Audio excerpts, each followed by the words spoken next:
திரும்ப வருது.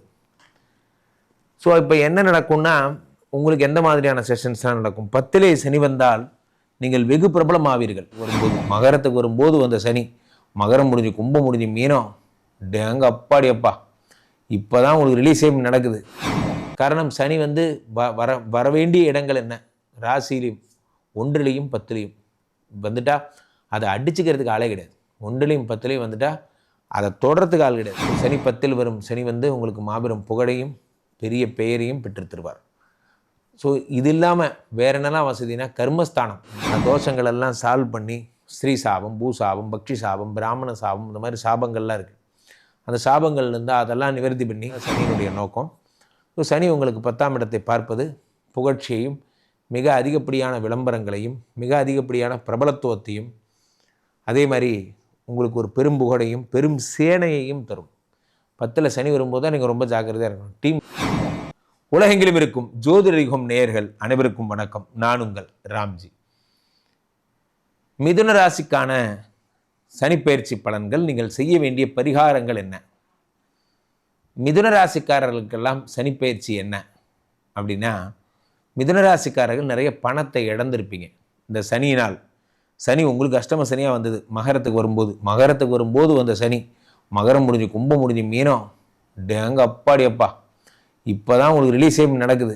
Last session போயிட்டுருக்கு, முடிஞ்சு எப்போ வந்தது உங்களுக்கு மிதுனத்துக்கு சனி? 9 வருஷத்துக்கு முன்னாடி வந்தது, இப்போ தான் திரும்ப வருது. ஸோ இப்போ என்ன நடக்கும்னா, உங்களுக்கு எந்த மாதிரியான செஷன்ஸ்லாம் நடக்கும்? 10லே சனி வந்தால் நீங்கள் வெகு பிரபலம் ஆவீர்கள்.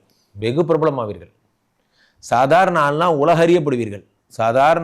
சாதாரணமாக ஒரு இன்ஸ்டா மாதிரி பண்ணிட்டு இருந்தேன் சார், இப்போ என்னடானா எனக்கு தெரியாத ஆள் கிடையாது. ரோட்டில் போனால் ஒரு 10 பேர் வராங்க, என்கிட்ட ஆட்டோகிராஃப் வாங்காத ஆளே கிடையாது. அப்படிங்கிற அளவுக்கு நான் வளர்ந்துட்டேன். காரணம் என்னவென்றால், உங்களுக்கு சனி பகவான் வந்து 10ஆம் வீட்டிற்கு வந்து விட்டார். அரசியலில் பெரும்புகழ், கட்சி இயக்கங்களில் பெரும்புகழை தந்து விட்டார். இந்த சனி பகவான் வந்து அடுத்து இந்த 10ஆம் வீட்டில் இருப்பதால் என்ன ஆகும்னா, கழகங்களுக்கெல்லாம் தலைவராவீர்கள். கழகங்கள் நிறைய கழகங்களுக்கு தலைவரா அல்லது கழகங்களுக்கு தலைவராங்கிறதே தெரியாது. சில பேரெல்லாம் தலைவராக போடுவாங்க.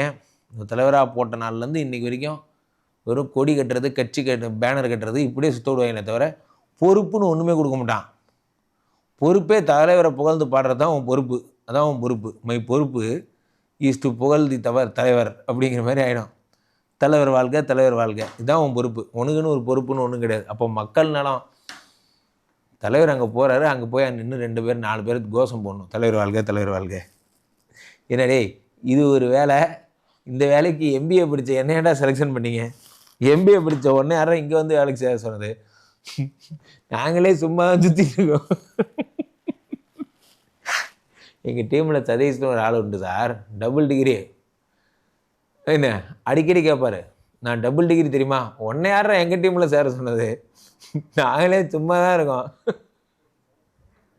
சில பேர் என்ன ஏதுன்னு தெரிஞ்சுக்காமே சேர்ந்துக்கிறது அப்படி தான். அப்போ மீனராசியிலே உங்களுக்கு சனி பகவான் 10ஆம் வீட்டில் வரும்பொழுது என்ன ஏற்படுகிறது என்றால், மிகப்பெரிய விஷயங்கள் எல்லாம் உங்களுக்கு ஏற்படுகிறது. சனி வந்து அரசியல் பெரும் புகழையும் பெயரையும் தந்து விடுகிறார். சங்க தலைவராக்குகிறார். செயலாளராக இருந்தேன் சார், இனிமேல் தலைவராகிட்டேன், இப்படி ஆகிட்டேன், அப்படி ஆகிட்டேன் போன்ற விஷயங்கள்லாம் உங்களை ஏற்படுத்துகிறார். இந்த சனி பகவான் அடுத்ததாக உங்களுக்கு தரும் மிகப்பெரிய யோகம் என்ன அப்படின்னு பார்த்தீங்கன்னா, 10ல் இருக்கக்கூடிய சனி 10, 11, 12 பார்க்கிறார்.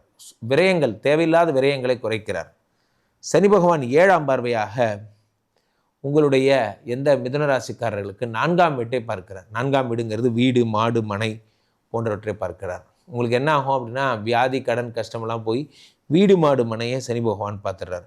சனி பகவான் உங்களுடைய 10ஆம் பார்வையாக 7ஆம் இடத்தை பார்க்கிறார். 7ஆம் இடம் என்பது என்னென்னா, திருமண வாழ்க்கை, இல்லற வாழ்க்கை, திருமண சுகம் போன்றவற்றெல்லாம் பார்க்குறார். அப்போ என்ன ஆகும்னா, கல்யாண வீடு அப்படிங்கிற விஷயம், இது எல்லாத்தையும் இந்த சனி பார்த்துடுறார். திருமண வாழ்க்கையை பார்த்துடுறார், இது உயர்கல்வி, உயர் பதவியை பார்த்துடுறார்.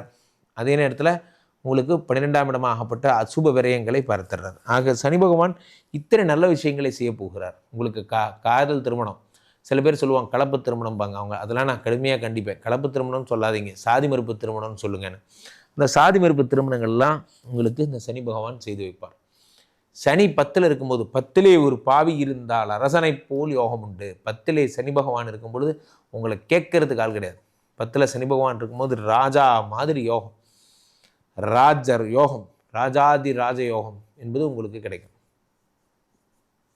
உங்களை அடிச்சுக்கிறதுக்கு ஆள் கிடையாது. நீங்கள் தான் டான், நான் தான் டான், இனிமேல் வந்து நான் தர்பார். பட்ட கஷ்டங்கள், அதனால தான் சொன்னேன், இளமையில் நீங்கள் பட்ட கஷ்டங்கள் எல்லாம் ஒழிந்து போயினேன். இனி கஷ்டங்கள் என்பவே உங்களுக்கு இல்லை.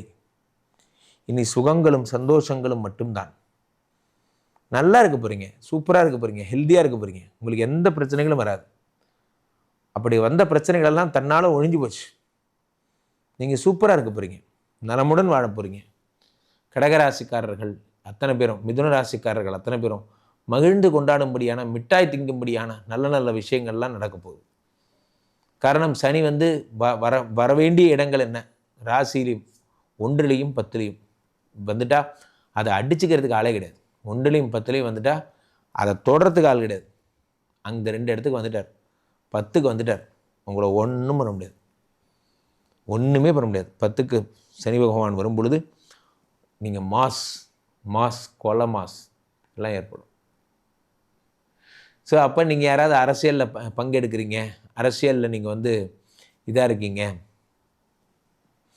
ஒரு போஸ்டிங் வாங்க போகிறீங்க, அல்லது வந்து அரசியலில் ஒருத்தரை பார்க்க போகிறீங்க என்றால் தயவுசெய்து டூ இட் ரைட் நோ. அதை உடனடியாக செய்து அந்த பதவியை பெற்றுக்கொள்ளுங்கள், அரசியல் பதவியை பெற்றுக்கொள்ளுங்கள். அது உங்களுக்கு மிகவும் நல்லது. தொடர் அரசியல், தீவிர அரசியலில் நீங்கள் ஈடுபடுங்கள். தீவிர அரசியல் ஈடுபடுவது இன்னும் நல்லது. உங்களுக்கான அங்கீகாரத்தையும் மரியாதையும் அது பெற்றுத்தரும். அரசியல்லே இருங்க, ஃபங்க்ஷன்லேயே இருங்க. விழாநாயகர்னு பேர். சனி 10ல் இருந்தால் உங்கள் பேர் என்ன? விழாநாயகர். எப்பொழுதும் விழாக்களிலே இருப்பீங்க. விழாக்கள் விழாக்கள் விழாக்கள் விழாக்களில் மகிழ்ந்திருத்தலே உங்களுடைய வாழ்க்கையினுடைய ஒரு ஸ்டைலாக, லைஃப் ஸ்டைலாக மாறிடும்.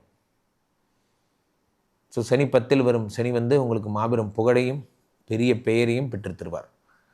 ஸோ இது இல்லாமல் வேறு என்னெல்லாம் வசதினா, கர்மஸ்தானம் என்பதால் பழைய பெண்டிங் தோஷங்கள், ஏதாவது பித்ருதோஷம், உங்களுடைய பிரேத தோஷமெல்லாம் சொல்கிறாங்க இல்லையா, அந்த மாதிரியான தோஷங்கள் ஏதாவது இருந்தால் கூட அதெல்லாம் நிவர்த்தி பண்ணி, தோஷங்களெல்லாம் சால்வ் பண்ணி, ஸ்ரீ சாபம், பூசாபம், பக்ஷி சாபம், பிராமண சாபம், இந்த மாதிரி சாபங்கள்லாம் இருக்குது. அந்த சாபங்கள் இருந்தால் அதெல்லாம் நிவர்த்தி பண்ணி உங்களை சரி பண்ணுவார். அதுக்கேற்ற எஃபர்ட்ஸ் உங்களை போட வைப்பார். பெண் தேவனா அந்த பெண் தெய்வத்தோட கோயிலுக்கு போக வைப்பார். அங்கே போய் உருளுந்தண்டம் போட வைப்பார். உங்களை மன்னிப்பு கேட்க வைப்பார். நீங்கள் மன்னிப்பு கேட்ட அடுத்த நொடி உங்களை மன்னிச்சிடுவார். ஆனால் நீங்கள் மன்னிப்பு கேட்கணும், அதான் அவரோட நோக்கம். உங்களை மன்னிப்பு கேட்க வைப்பார். அதான் சனியினுடைய நோக்கம். ஸோ சனி உங்களுக்கு 10ஆம் இடத்தை பார்ப்பது புகழ்ச்சியையும், மிக அதிகப்படியான விளம்பரங்களையும், மிக அதிகப்படியான பிரபலத்துவத்தையும், அதே மாதிரி உங்களுக்கு ஒரு பெரும் புகழையும் பெரும் சேனையையும் தரும். 10ல் சனி வரும்போது தான் நீங்கள் ரொம்ப ஜாக்கிரதையாக இருக்கணும். டீம் ஃபார்ம் ஆகும், ஒரு தண்ட கருமாந்திர டீம் ஃபார்ம் ஆகும், ஒரு 10 பைசாவுக்கு பிரயோஜனம் இல்லாத டீம் ஃபார்ம் ஆகும். அந்த மயக்கத்திலலாம் இல்லாமல் பொழப்பை மட்டும் பார்க்குறது உங்களுக்கு நல்லது. ஸோ என்ன, குரு வேறு வரப்போகிறார். குரு பிளஸ்ஸிங்கை தரணும் என்றால் இதெல்லாம் நீங்கள் அவாய்ட் பண்ணணும். ஸோ இதெல்லாம் பண்ணிக்குவோம். கீழே போய்ட்டுருக்க இந்த 2 நம்பரை கூப்பிடுங்க. உங்களுடைய சொந்த ஜாதகத்தை நீங்கள் பார்த்து கொள்ளலாம். உலக புகழ் வாழ்ந்த நமது ஸ்ரீமடத்திலே தினசரி நடக்கின்ற விஷ்ணுமாயா யாகங்களில் தொடர்ந்து பங்கெடுத்துக் கொள்ளுங்கள். அதே மாதிரி வருகின்ற மார்ச் 29ஆம் தேதி நடக்கப் போகும் சனிப்பெயர்ச்சி மகா யாகத்தில் நீங்கள் கலந்து கொள்ள வேண்டும். உங்களுக்கெல்லாம் 10ஆம் இடத்திலே சனி வருகிறார். நீங்கள் நிச்சயம் கலந்து கொள்ள வேண்டும். மீண்டும் ஒரு நல்ல பதிவில் சந்திப்போம். நன்றி, வணக்கம். இங்கே ஸ்தாபிதம் செய்யப்படுகிறார் விஷ்ணுமாயா. அது தமிழ்நாட்டில் இங்கே போரூர் கார்டன் ஃபெஸ்டிவலில் ஸ்ரீமடத்தில் மட்டும்தான் இருக்கிறது. வேற எங்கேயும் இவருக்கு ஆலயங்கள் கிடையாது. நம்மளுடைய வேலை இல்லை, குழந்தை இல்லை, நமக்குடைய எதிர்காலம் கேள்விக்குறியாக இருக்குது, கள்ள தொடர்பு, ஏமாற்றம், துரோகம் போன்ற பிரச்சனைகளுக்காக ஸ்பெசிஃபிக்காக பண்ணுற ஒரு ஹோமம். இந்த ஹோமம் 48 நாள் தினமும் பண்ணுறோம். இப்போ நீங்கள் புக் பண்ணுறீங்கன்னா இன்னிலேருந்து 48 நாள் இந்த ஹோமம் பண்ணி உங்களுக்கு அந்த பிரச்சனைகளை சேலஞ்சிங்காக சரி பண்ணி தரோம்.